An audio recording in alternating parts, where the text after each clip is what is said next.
আসসালামু আলাইকুম। ইদানিংকালে একটা বিষয়ে অনেকের মনে কনফিউশন এসেছে এবং সেটা একটু ক্লারিফাই করতে চাচ্ছি। সেটা হলো কিন্ন নিয়ে। এই কিন্নটা গত 5 বছর আগে কাশ্মীর থেকে প্রথম আমি কালেক্ট করি।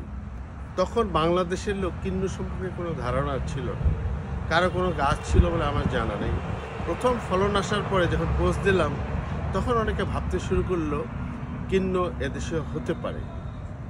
কাশ্মীর থেকে যেহেতু এনেছিলাম ওই জন্য নাম দিয়েছিলাম কাশ্মীরি কিন্ন। প্রকৃত অর্থে কিন্নর মেইন সোর্স হলো অরিজিন হলো পাঞ্জাব। পরবর্তীতে ইন্ডিয়া থেকে অনেকেই পাঞ্জাব কিন্নু নামে এনেছে। সত্যিকার অর্থে পাঞ্জাব কিন্নু কাশ্মীরি কিন্নু একই জাত, সেটাই হলো এইটা।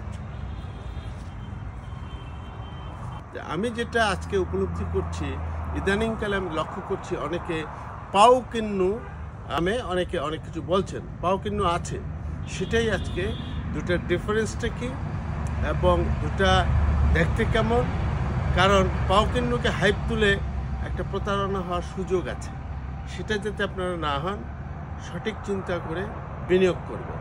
কারণ বাংলাদেশে একটা হাইপ উঠলে দেখা যায় সবাই হুমড়ি খেয়ে পড়ে, তারপরে যেটা ঘটে তা তো আমরা সবাই জানি। এখান থেকে পরিত্রাণের জন্যই আজকের আমার এই ভিডিওটা। এই যে দেখছেন এখানে দুটো গাছ আছে, এইটাই সেই পাও কিন্নু। পাও কিন্নু মানে পাঞ্জাব এগ্রিকালচার ইউনিভার্সিটি পাও কিন্নু 1। আমাদের যেমন বাড়ি 1, 2, 3 করে, ওরাও এরকম পাও 1, 2, 3 এভাবে সিরিয়াল করে। আমাদেরগুলোতে যা হোক সিরিয়াল কীভাবে করে আপনারা জানেন। কাশ্মীরি কিন্নু বা পাঞ্জাব কিন্নু যেটাই বলেন একই জিনিস। সেটা আমি যেটা বুঝতে পেরেছি, এটা পাতাগুলো একটু চিকন হবে, লম্বাটে হবে। এটাই হলো আপনার কাশ্মীরি আর পাঞ্জাব কিন্নু। আর পাও কিন্নু 1 যেটা, এটি যদি দেখেন পাতার যে ডেপটা একটু চওড়া হবে, মাঝখানে একটু চওড়া, এই মাঝখানেগুলো একটু চওড়া। দুটো খুব কাছাকাছি পাশাপাশি না থাকলে আপনারা কম্পেয়ার করতে পারবেন না। দুটো ডিফারেন্সটা বলি।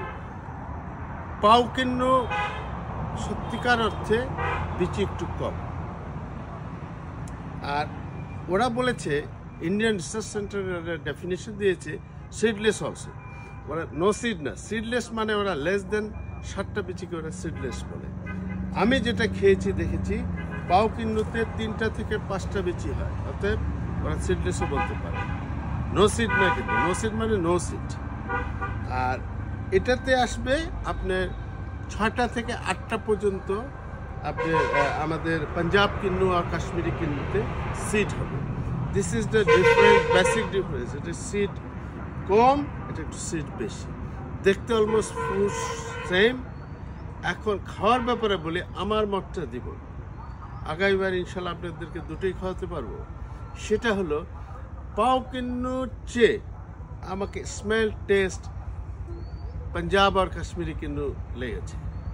এটা একটু কেমন, মানে সেন্ট একটু কম, এই বেসিক ডিফারেন্স। বাট আলাদা যদি খান আপনারা ডিফারেন্স বুঝতে পারবেন, দুটো একসাথে খেতে। সো অলমোস্ট সেম, সিডসের ডিফারেন্স। ফলনের ব্যাপারে আমি নাই বা বললাম, যেহেতু আমি প্রুভ করিনি, তবে যেহেতু ওটা দেশি, ফলনটা একটু বেশিই হয়। এটার ফলনের রেজাল্ট আমি বলবো না, কারণ আমি নিজে যেহেতু দেখিনি। আগামীবার ইনশাল্লাহ এরকম দুটো পাশাপাশি ফলন্ত গাছ দিয়ে আপনাদের রিভিউ দেবো। অতএব আপনারা সঠিক চিন্তা করুন, বিনিয়োগের আগে হুমড়ি খেয়ে পড়বেন না। আপনার টাকা, আপনার শ্রম, আপনার ঘাম যেন বৃথা না যায়। সবাই ভালো থাকুন, সবাই মিলে এগিয়ে নিয়ে যাই এই সবুজটাকে। আল্লাহ হাফিজ।